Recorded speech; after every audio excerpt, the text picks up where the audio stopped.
How do you feel today? I feel actually fine. Yeah. Yeah, it's just when I'm in traffic, Mm-hmm.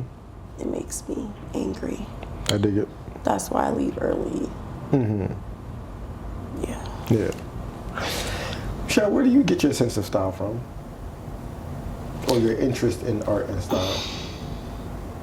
I don't know. I've been always good at art, but style, I would say lately, I am not influenced by trends and what everyone else is wearing. Yeah. So I pretty much have been like thrifting, just buying what I like, and I'll buy multiples of what I like. Okay. Yeah, if it fits well. Classic has been like on my mind the past couple years. If I can just, keep wearing it years and years. Yeah. It's classic. So I think, and my sister too. I mean, I don't listen to her all the time. But she's always been like classics. Gotcha. Like pieces that are classics and that will carry you for years. Yeah. Yeah. Yeah. I thought about you, both of you actually, and how, like at what point did so you're a twin? My sister. Yes. I'm saying you are a twin of sisters. I am a twin. So I remember you in high school where you had your color scheme, she had her color scheme, you would have like similar pieces, but your own schemes. When did you guys go your separate ways on that and just like? Middle school. Like in our elementary school into 6th grade, so middle school was 7th to 8th grade. So I would say by the end of 7th grade, we definitely were like, ooh. Yeah. Yeah. Blue is my favorite color and orange is her favorite color. Yeah, so yeah. not even knowing before then that those are complementary colors. Right. We didn't even know that. Okay. At the time, we didn't know. Yeah. I mean, but now I can reflect back on it, how ironic that was. But yeah, so like, if we were like, we're getting a leather coat, because we had jobs since we were 14. So, we're getting a leather coat. Let's go to Wilson's. Yeah. Get a leather coat. The coat comes in blue. The coat comes in orange. Yeah. You already know. Yeah. We're getting the blue. She's getting the orange. Yeah, that's just, you get a bag. Does it come in blue? Does it come in orange? Right. If she's not with me, I'll get her the orange one, and vice versa. So, all right, you're the general premise of this podcast discussion is around identity and personal expression and our personal narratives and whatnot. So growing up as a twin, like, what are like early memories of your individualism growing up as a twin where it's like, no, this is Michelle? Like, what were those things? Well, we both definitely express ourselves differently artistically. Early on, she's strong in like portraits. I was more so cartoony. Okay. So I knew that early on. But then we liked different things. And my mom never was like, no, you have to stay together. Right. But we liked different things. So like in high school, I was in every single thing you can imagine. Track and field, cheerleading, drill team, debate team. I think I even ran the school store at one time. She didn't do absolutely anything. Right? She didn't do anything. So I didn't feel pressure. She didn't feel pressure to like do it either. We didn't feel pressure to like, do what one of us was doing. So I think people let us be free, and my mom didn't stress it as much. And yeah, it wasn't like, if she's doing it, you got to do it, or vice versa. It wasn't like that. So I guess people just allowed us and accepted us as, what we were doing. It was just like, which twin are you? Right. That's basically it. Did you So obviously I'm not a twin, have never been a twin, right? So I don't know the interior experience of that. You know what I mean? And like where people are mistaking one for the other, and you're like, I don't look It that really much like. is like, even now, I'm 44. You saw us, you know, and we were in the same room, and people were like, oh, you guys really are twins. Like, it's like, yeah, but we're totally different, Right. you know? And some people actually think we're lying. That really pisses me off. They think that you're not twins and saying that you are? Right. Or like I'm lying and saying like I don't want to talk to you. So I'm gonna say that's my twin. And it's like you're I would kidding. absolutely do that if I was Like a twin. you're freaking kidding me, right? Who has the time and energy? If I didn't want to talk to you, I just wouldn't talk to you, right? But if I have that out, I would use it. Oh, I would absolutely use it. It's amazing. And people that know us from different places, in different times, you know, I can be at my nail artist, Kareem, I could be getting my nails done, and one of her other clients would know my sister. I wouldn't know, right? So after a while, if I'm not saying anything to you, by osmosis, I'm supposed to know who you are, and then you're going to be like, oh, I was waiting for you to say something. Why would I say something to you besides greet you, hello? Right. Because I have manners, but it's really weird. A parent came to me and said, you have 2 jobs? Well, I mean, but that's different, right? Like that's just that you resemble so much. If they never seen you before. I have 2 full-time jobs. I'm teaching your son while you're going to the welfare office getting services where she works. Right. Okay. Please. I didn't realize. And of course, I have to be professional, contained and contained. No, you must have ran into my sister. Right. Yeah. It's such a peculiar experience. It's such a peculiar, like... But when I see twins, I don't get that. Yeah, because you are a twin. Maybe, or maybe I just, you know, okay, there could be another person, maybe. And I just leave it. Like, I don't try to think, oh, she's lying. Oh, my goodness. Right. You know, like, I've had people who, like, and held it onto it for a while. Like, I was dating a guy and his sister did whatever research she thought she was doing. You know so-and-so? I'm like, no. But I saw a picture with you, and so you've been following this, right? And you finally come to me, and you're wrong. Right. Dead wrong. You feel dumb. Okay, all right. So how do you describe yourself? Like, what's your identity to you? You know what? My identity, I mean, I'm a black woman. I'm still learning myself. I had my son at an early age, and I think he formed my identity early on. I think I had to not be someone who I wasn't, but I really had to force myself or change into who I needed to be at the time, you know. So I think now, I mean, I've changed it probably 1,000,000 times. I mean, at 44, a 27-year-old, I'm probably not your traditional 44-year-old. Like, in my head, I'm probably, I don't know, a much older person. Not saying I feel it or act like it, but my mindset is totally different. Advanced. I think about things differently. I think about money differently. I think about work differently, retirement differently. Like, I'm on a totally different level.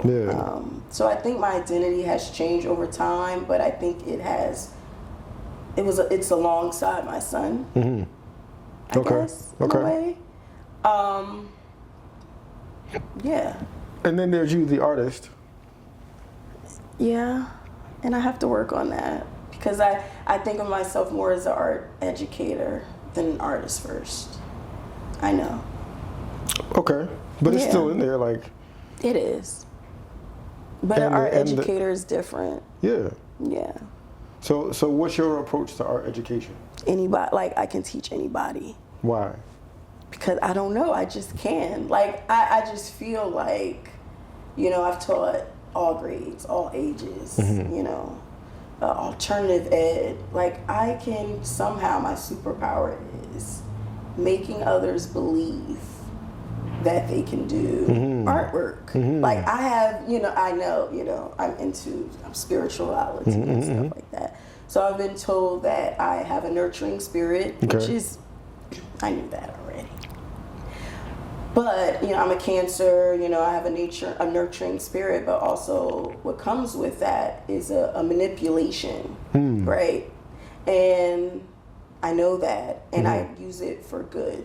Okay. Especially in the classroom. Like there's something, I don't know, there's something that goes on like when I'm teaching students. Like I just feel like, you know, if no one poured that into me, so I feel like it's my job, you know, to pour into my students, whether they're going to do something with art after school, after high school or not. Like I just feel like at that moment where it's like, you can do this, you can exceed me, you can exceed whatever you think you can do, you can go above that, like, if you wanted to. So I think that's like my superpower for whatever reason.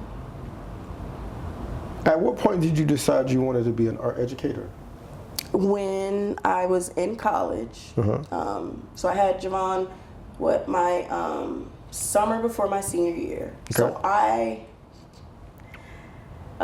I thought I knew everything, like we all did, right? So I knew I was going to go to an art school. Okay. I purposely did not apply to any 4-year colleges. I thought, yeah, I'm going. So my school of choice was SCAD, Savannah College of Art and Design, and I did get in. But I got pregnant, right? So pivot, right? So I chose to go to Rutgers. Didn't get the housing at Douglas campus, so I had to transfer to Newark. Pivot again. So New Brunswick had the art education program, which I really wasn't thinking about that. Newark did not, so I got a fine arts degree, but I thought I was going to work in galleries, nonprofit or arts nonprofit or something like that, but 9/11 happened. And people stopped giving to nonprofits. You know, there was a lot of scamming, there was money, corporations pulled a lot of their money back from giving to nonprofits, so I had to pivot again. So I got my fine arts degree, and I was working at Metal Management downtown in Newark. And I said, I have to do something. I can't work here forever. I have a degree now. So I just said, you know, it makes sense just to be a teacher. I've always liked kids. I've worked in daycares and for the summers, and I'm always watching people's kids. Yeah. And I have a kid. Yeah. Might as well be on the same schedule. Got you. Just teach art. It made sense. Okay. It just made sense. Yeah. How have you, as an artist and as an art educator, blossomed throughout your career? If I give you my resume, it will look like I just went from school to school to school to school. Okay. I did not. So, you know, when I first got into teaching, I've probably never told you this. I was dating a guy. Okay. I'm not even going to tell you his position or what he did. But he ran into a teacher who said they were hiring an art teacher for their school. So I wasn't a teacher yet. He gave me the school, Martin Luther King on South 9th Street. I think like as soon as I got that information, I went to the school. Like, yeah, y'all looking for an art teacher? Like, I'm looking for a job, right? So I was there for 7 years, learned a lot. That school closed, and then I went to an alternative high school. And I did great with that. That was probably one of my best experiences teaching overage and undercredited students. And then from there, my principal got transferred to a traditional high school in Newark. I went there. Then my principal got transferred again to an all-boys middle school, public school. So I went there. Right. And then from there, I said, you know what, I'm not doing as much art as I want to. I'm doing everything else. Like, I had a lot of responsibilities. So I need to go somewhere where I'll just be doing art. So then I transferred to another district. And from there, I went to a K-7 school, a K-2 school, another K-7 school, and night school at the high school. And now I'm back in Newark at teaching visual art majors. So yeah, I think my career has like given me definitely experience. Yeah. Like, I can teach anywhere. I can teach anyone. I can teach, any kind of challenge you give me, I will make it happen. I will make it work. And and I just got my master's in education leadership, principal cert, and supervisor cert. Oh, dope. So is that your trajectory? Is that where you taking it? Say it. You already got the paperwork. I do. For that reason? However, I'm going to pivot again. Okay. I know I'm going to use it. Yeah. Because, I've been teaching for 20 years. I have supervisor cert, principal cert. I've written curriculum. I have supervised programs. So I think I'm going to take that in my LLC. I think I'm going to take that. I'm going to do something with it. Still in the schools. Okay. But yeah, I'm working on that. Interesting. Very interesting. Okay. I think I'm going to do it on my own terms. Though. Still in the arts, but I think I'm going to do it on my own terms. Because there are, the longer I teach, the more restrictions, the more policies and laws that are coming up, I mean, from everything, from like social media to everything. Like, I mean, there are laws not even written. Like, just think, like, education is winging it in some instances. Straight winging it. Like, this is not written yet. I think we should do this. Right. You figure education is dealing with the most impressionable population at a time where technological and social changes have never been faster. We went through a pandemic. Yeah. We have gone an earthquake. Yeah. What? Right. I mean, and Sandy, I taught with Sandy, right? That's when I was at the alternative high school. I mean, the kids kids who lived at home with their parents, how long they took to get to school. Imagine being over age, you're 21, and you haven't checked in with anybody. Right. We couldn't find students, and it was an election year. Some of them had to vote, right? Some of them couldn't because they had charges, got it. But some of them had to vote, right? Some of them were on house arrest.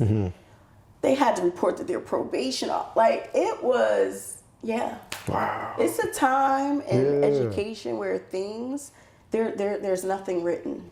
Right. They're just winging it. Like, it's like, let's put this into law. Policy. Like, Yeah. How much of adulthood would you say you are surprised by? Like this, for example, is like how much of adulthood is winging it, whether it's like in work or my God, you know what I mean? Like 90%, right? like we were sharing earlier, like every day I come into school, and this is the first year out of 20 years where I'm not coming into the building put all together. Okay. Like, I am a mess when I come into the building at 7:21, right? And that's exactly how the students are too. But they are at a different, and I tell them all the time, you know, when I went to high school, when I went to school, I had a totally different experience. And yes, I did have challenges. Yes, I did have a child. Right. But I still had fun. Right. When I went to school. Like, school was like my fun. And then I went to work. You know what I mean? Like, they're not even having fun. Can you understand, like, looking at students, and I'm like, yo, I'm like excited, like, oh, this is going on Friday. And they're like, Miss Alexander. Right. We're so over it. Like, I'm like, you're a junior. Like, you still have another, like, they're like, yeah, we're over it. Right. We're checked out. We don't, and I'm like, I had fun. We had pep rallies. Yeah. We had bonfires. We had fashion talent shows. Even when we didn't have anything, like, we still had our friends. The like, hallway you had was a fun. core. Yeah. You know what I mean? Like, you'll know that group, that group, that group, that group. You know what I mean? Like, we had social events, and we didn't even need our teachers. Like, I don't even remember asking them anything. Right. Like, Right. I didn't care. Not I didn't care about my teachers, but they weren't the reason why I came to school. Right. You know what I mean? It seems like they come to school because of me. If that makes sense. Like, you're not going to be here today, Miss A. That makes perfect sense. Should I even come to school? I'm like, Right. yeah, you should. Like, It's, you know, it reminds me of the way that society nowadays tends to be. It's the exact same way. Like, adulthood is so rife with indifference. Like, people just can't wait to tell you how much they're over it, and how much they're over people, and how much they're over jobs and politics and all the things, and how everything is insufficient and the problem. yeah. Instead of what's the solution and how can we make it better? So, you know, like, you know, I'm all, especially with the masters, we had to do a lot of surveys. Okay. A lot of surveying, a lot of reflection, right? So I'm like, so you guys, so what can we do different? You know, give them a survey, have a conversation, and there's never anything to take with me. I'm like, but you guys didn't say anything. Right. Like, should I, you know, you like, what do you want to do? You want to go on a trip? Oh no, but that means we got to wear a uniform. Oh no, I can't do that. Or that means, and I'm just like, Right. I don't understand. I don't get it. Right. It's a disconnect, but at least I have a conversation with them. It's not like I cut them off, but it's like I'm over it, and I'm like, you know what? I'm over you guys too, but I show up. So you can be over it, but change your mindset, because how are you going to get through? I just told a student that today. Right. Change your mindset, like, because it's October 22nd. Right. And you have to make it to... Right. We got about 6-7 more months of this. Yeah. So how are we going to change? You know, and me bringing you snacks every day is not motivation, right? So it's like, what are you going to do? So I think that's how I have to look at it for myself, because whatever I tell them, I'm definitely thinking for myself. And, you know, talking about this makes me wonder, like, how much of it is, again, we talked about how young people are so impressionable. And we talked about how adults nowadays are of that exact mindset. And I wonder how much of it is them observing and looking at the adults, whether at home, you know, in the neighborhood or in school. And they're like, well, if y'all think this is all bullshit, then it's definitely all bullshit. I know. Because y'all got all the power. That's what they think. Yeah. They think like every single adult has power. Right. And I'm telling them exactly today, I'm like, you guys have voices. You need to use your voice. They don't listen to us. And I'm like, we need to talk about this, because maybe we're missing something. Right. Because you absolutely do have a voice, right?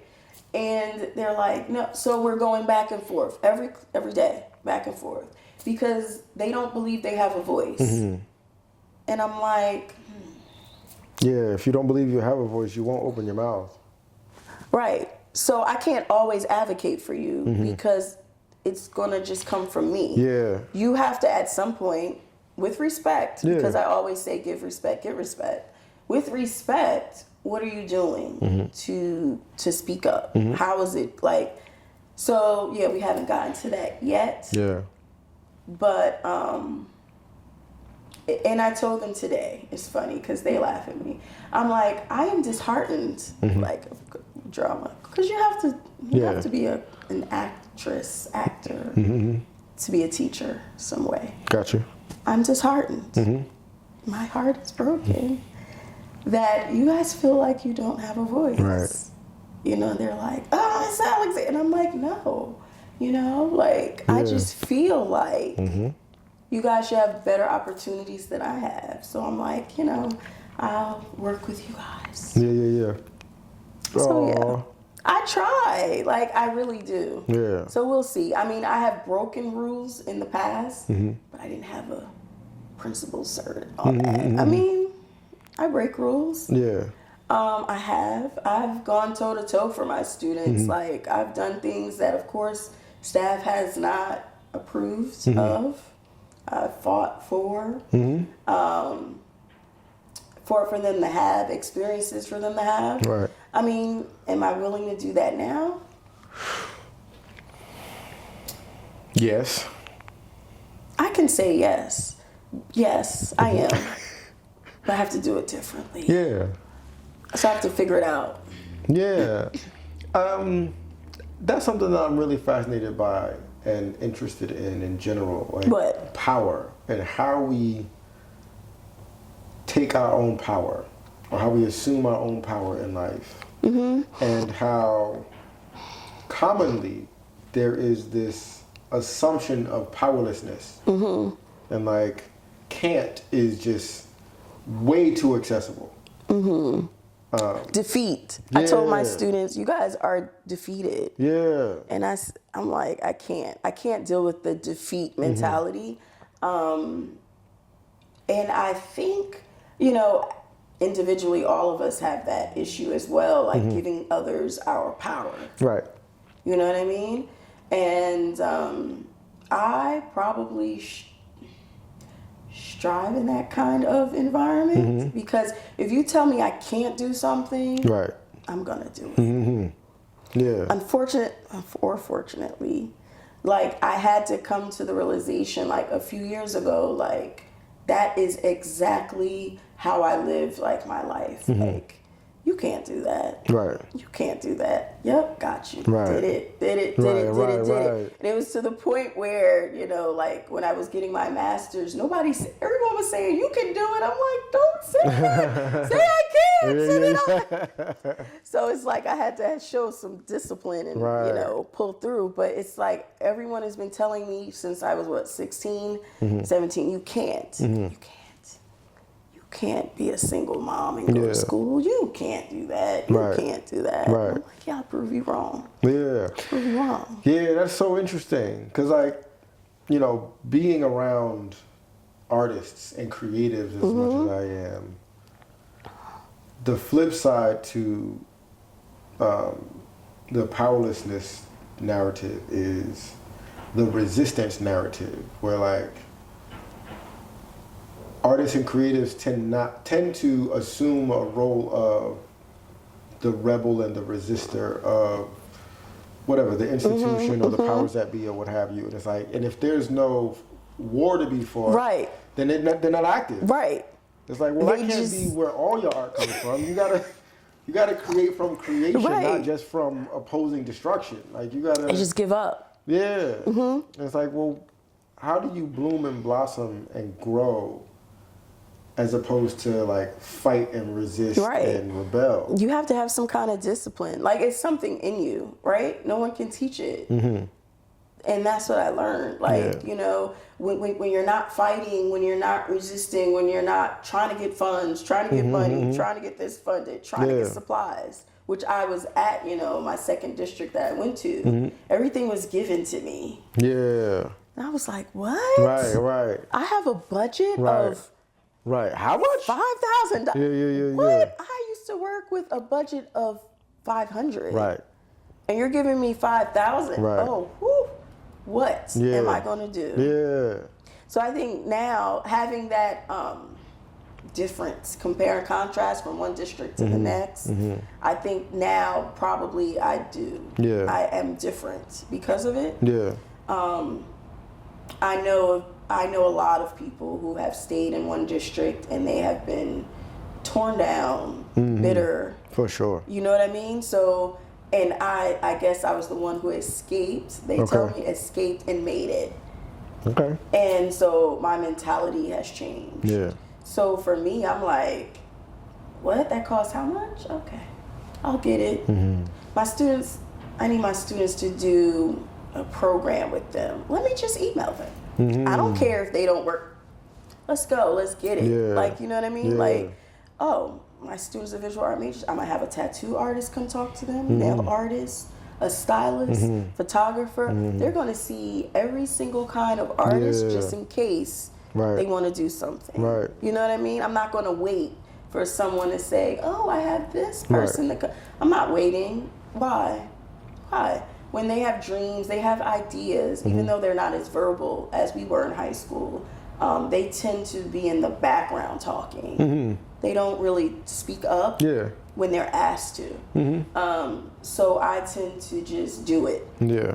And then after maybe a while, they may say, oh yeah, I really like that. Or I was listening. Or, you know, I'll get some kind of feedback. Yeah. But waiting? No, Right. I'm not waiting. Right. I'm not waiting. Like my students, I didn't have the opportunity or I didn't know the opportunity. Yeah. So why are we like, I mean, this is a time where they could pick up a phone. Right. But they still need guidance, right? They still need someone to talk to them.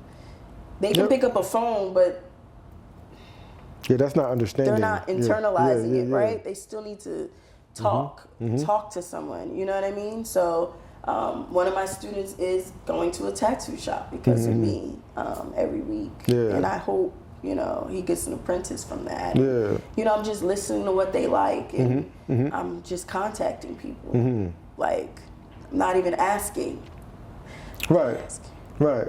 But once I get the okay, then I'll ask. Yeah. And then already, the date is already done. Yeah. They're coming in at such and such, such and such. Yeah. Yeah.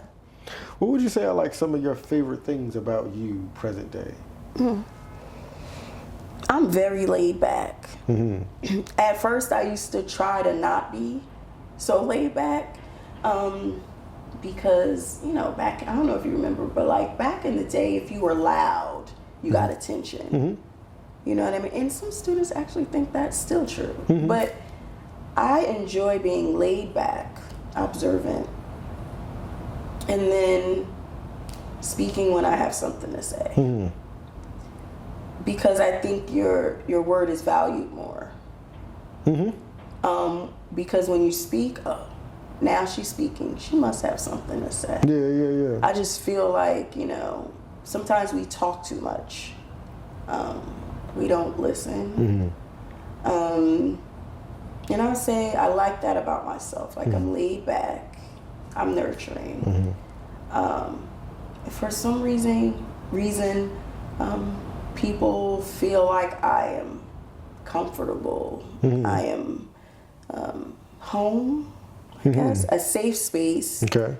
Not saying I like that, because sometimes I'm like, why are you talking Right. inside? But if that's how people feel, then I accept it. Okay. You know, and that's what I like about myself. And I move through groups and cliques, and I'm very, I guess I could blend in, but then I can also step out. Yeah. I'm a chameleon? I don't know. Whatever. I don't know. I don't know. I don't know if that's good quality or what. But I feel like it's more like you're if we were using musical terms, you're a clean note, which means you work in different types of songs or different compositions. Like you still work because you're you in all these different compositions. I like that. I'm a clean note. Yeah. Okay. You know what I mean? Okay. Like, because some people are chameleons. Some people are like, oh, they're a whole different person with this other group. Oh, no. right? I am consistent. Yeah. I do stay the same. Mm-hmm. Yeah. Yeah, I do stay the same. Yeah.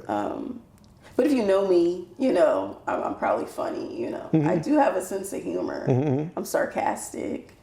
As hell. I am. Mm-hmm. I'm sarcastic. I'm funny. I like to have fun. Mm-hmm. You know, I am a What's boy fun for you? mom. I am a boy mom. Okay. Like, you know, there was a time where, you know, I was like, I gotta do something with his energy, you know. So we used to roller skate 3 or 4 times a week. We used to go-kart and rock climbing. I mean, golfing, like, you know, sometimes I'll be like, John, we're doing this. And he'll be like, yeah, okay, we'll get there. And I'm like, no, I'm not doing that. Be like, nah, you said we were doing it. I'm like, but yeah, I like to have fun. I really do like to have fun. I seem serious most times, but I do like to have fun and joke around. Okay. So that's what I do like about myself. Who are your favorite artists? Visual artists. Yeah. Of course, I'm going to say Basquiat. Okay. And I'm going to say for a different reason than what everyone might say. But when I was in school, when I was in college, I had a painting professor. So, okay. So here's the thing. I was a single mom, right? I worked like 3 or 4 jobs during college. And this painting professor, of course, I was always tired. Procrastinator at, you know. And I learned quickly that I was behind. Okay. I did not have the foundational skills to be a fine arts major. I worked really hard. Like, I tapped into my classmates. Okay. Like, and they were very gracious. Like, they taught me what I needed to know. But this professor, she saw that I was like, like, I wasn't probably even at beginner's level, but I was good at art, you know what I mean? And on top of that, I was a single mom, so I slacked a lot, you know what I mean? And I completed painting 1, barely. And she pulled me to the side and she said, Michelle, if you were in if I was to teach next semester, she wasn't. She had an exhibit in Canada. She said, I'm not teaching painting 2, but if I was, I would fail you.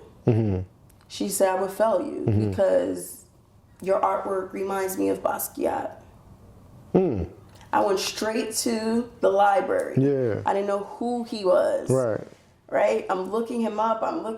And first glance, looking at Basquiat's artwork for the first time ever.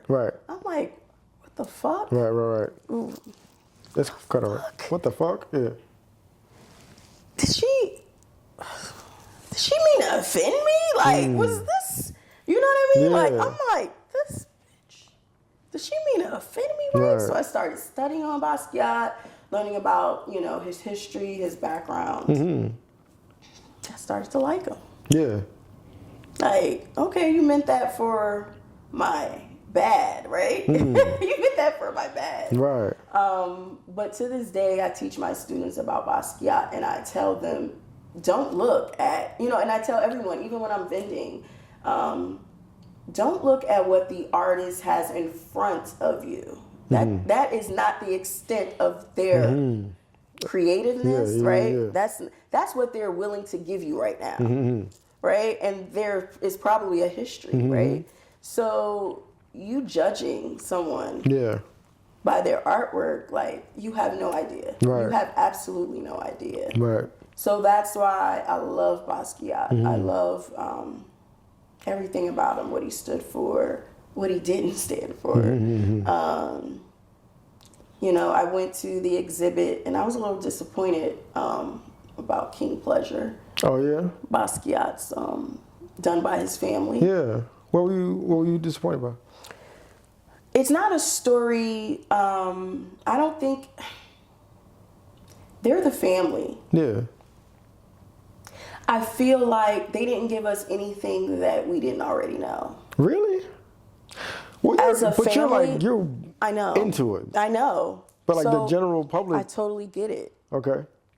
I just feel like it should have been from their point of view. Like somehow it should have been like from their point of view. You know what I'm saying? Because if you follow any artists that were with him, they have a totally different point of view, right?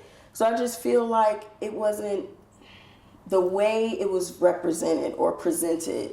It is not You feel like it was total just a reflection of how he was. Right, because they were children, you know. Yeah. His sisters were children at the time. I know his father had some kind of hold on his artwork for a long time, and now you see all these collaborations. I just wanted more of something that I didn't know, if that makes sense. Okay. I can tell you what I liked about the exhibit. I liked the more deliberate political artwork. I know the writings and whatnot. I liked that.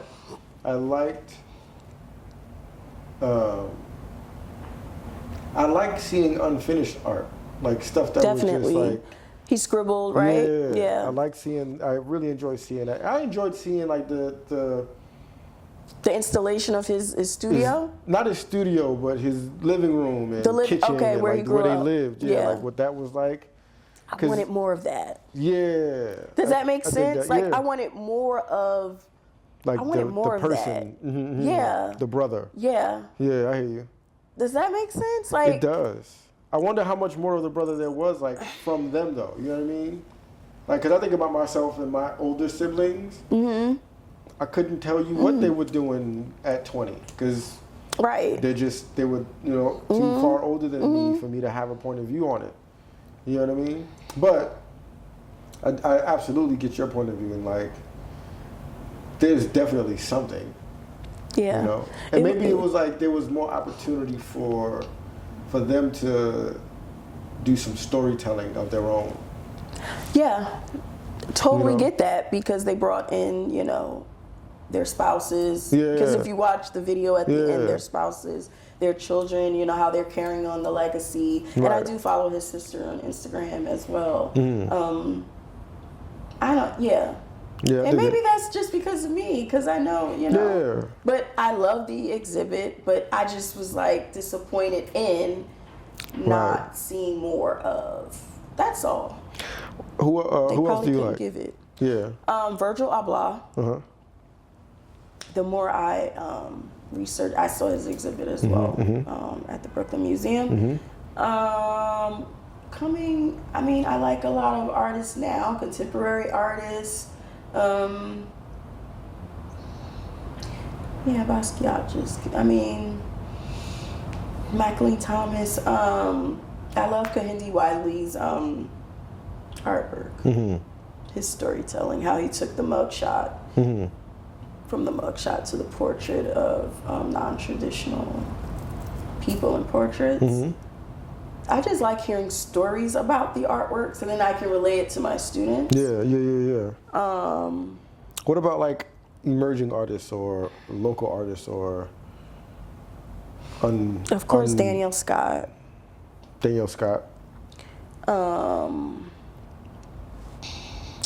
Of course. And it's funny because Instagram names come up. Yeah. Not real names. I do have a piece from I Am a Collector, so I have collected from Aquaba 2 pieces. Geraldine. Of course, I don't want to. I forget her last name, but on Instagram she's Drummond Queen. Okay. I did buy one of her slave doors. It has a mask on it. Gold is golden, red, and brown. A kill. Of course, I purchased from him. It has 3 women. Kind of reminded me, of course it has a kind of mask like too with 3 women, but it reminded me I'm one of 3 sisters. And then TLC, they had a cover with the 3. So when I saw the piece, I was like, it's giving mask, it's giving 3 sisters, it's giving TLC. So I just purchased it off. And I am a collector of Amira Shabazz. Okay. I have one of her. It's a mask, of course. I'm into mask. It's like she's wearing like a rhinestone mask. I purchased that piece from her. Yeah. So yeah, I am a collector. Sometimes I can't like purchase it, but right. Yeah, being a collector of art is such a interesting and peculiar experience because, at least in my experience of it, like taking a piece is like, buying a piece from an artist is because for whatever reason it resonates so strongly, right? And so personally, right? Whether or not I can articulate why or how, for whatever the reason, it's such a strong resonance. But there's also the story of this piece of art once I have it, and what it like over the years, how I'll interact with it and engage it, and what I'll find in it that I didn't see when I first observed it or when I first bought it or whatever. It's not like anything else. It's not like people who collect cars where it's like, you're gonna drive the car though.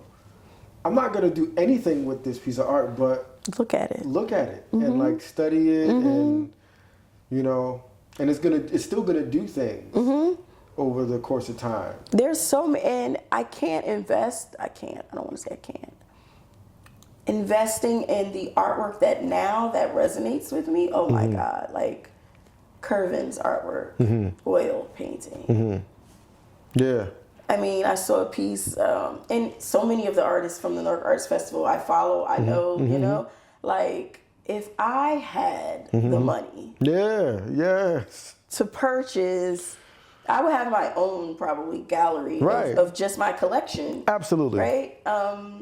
But it's just like as the years go by and watching them on Instagram and social media, everyone just like pretty much like hones in on their craft, and then how they reinvent themselves, and it's like, oh my God, you were doing this, but they're doing this. Yeah. So it's just insane, like to watch everyone.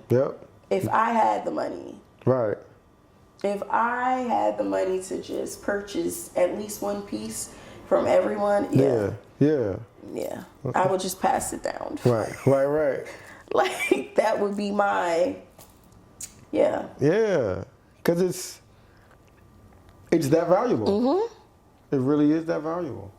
Yep, because like Jay-Z's Basquiat that he has, it's like, and I show it to my students, like, this sold for and they're like, what? Huh? And I'm like, but what it means to him. What it means. Like, again, don't judge by how it looks. It's the meaning, it's the artist's name. Sometimes it's just like a brand you buy. Right? Just like a Louis Vuitton or Gucci or whatever. Right? You're investing in the quality, you're investing in the future investment. You know what I mean? So, yeah, if I could buy, just wall to wall, it would definitely be like I wouldn't even put furniture in the room. It would just be the artwork, and plants, probably. The artwork and plants. I dig that. That's a gorgeous environment. Yep. And I'll make sure no one ruins it. There won't be too much sunlight because I don't want to ruin it. Right. Yeah, you got this whole thing plotted out. Yeah, I love it. In maybe my next life. No, because I swear in my past life, I know I was a queen. I know I had money. Yeah, this life. Okay. Yeah. From your mouth to God's ears. Yes, indeed. And right back down to you. And no harm done, Ashe.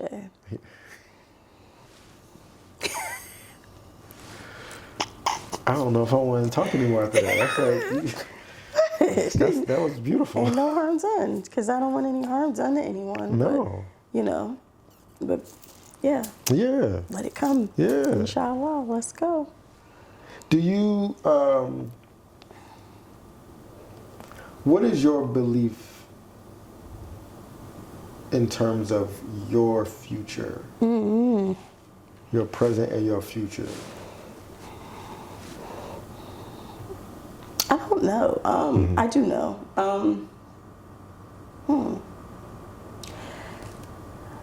My future. Let's talk about that, because the future can be anything, right? So I just want to continue making a difference in the arts. It's going to look different very soon. It will look different. However, I feel like I'm boxed in right now. So it's going to look different. I have to make it look different.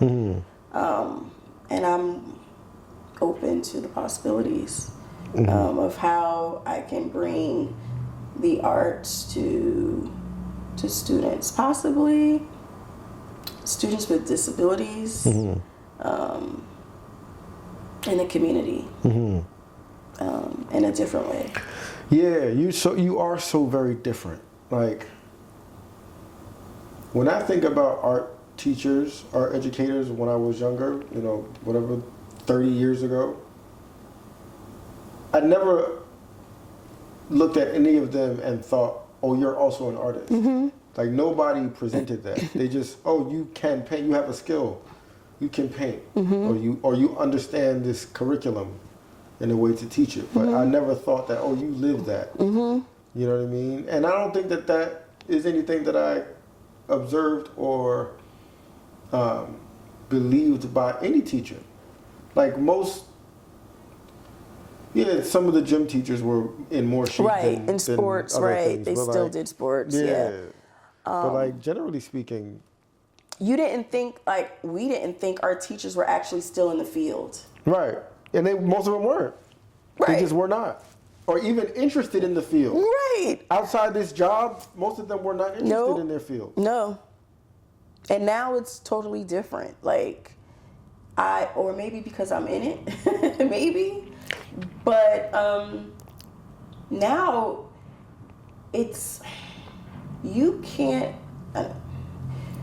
you're not as successful in the classroom if you're not practicing in the field. Yeah.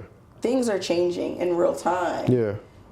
That's just like, for instance, I went to a conference last week, art, I try to present every year and learn every year.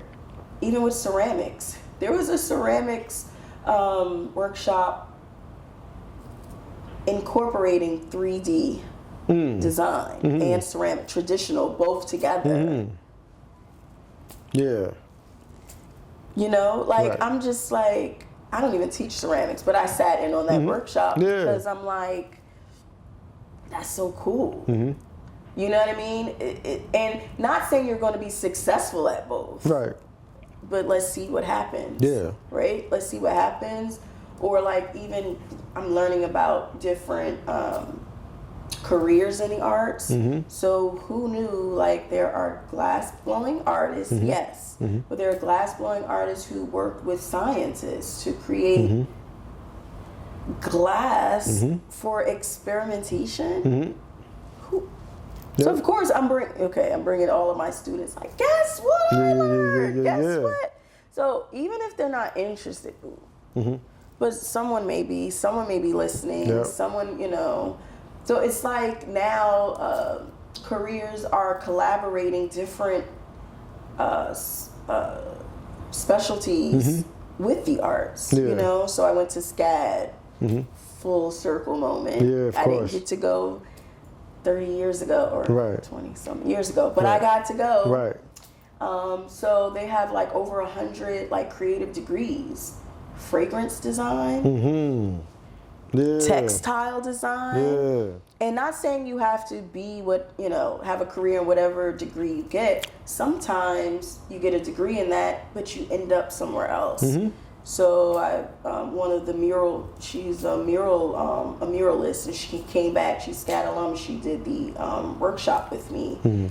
She graduated with a textile degree, but after graduation had no idea what she was doing, and she took her knowledge from textiles to make simple shapes and became a muralist. Like, she does mural design all over Georgia right now.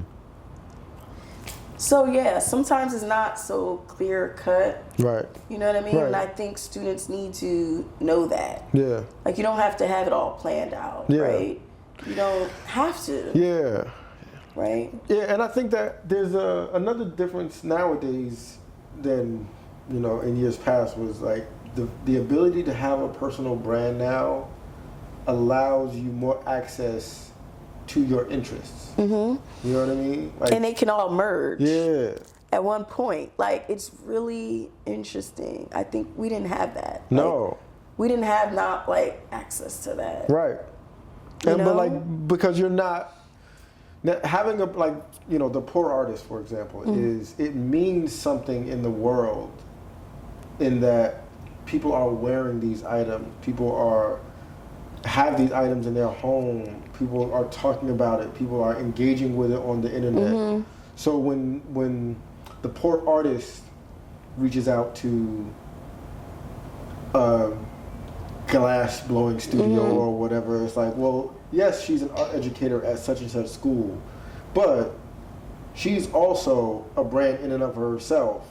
You know what I mean? Which with value outside the school, you know, and so it's more interesting and intriguing for them to engage with you because you mean something, and not just for the sake of curriculum or for the sake of this group of children, you know. And that's an afterthought.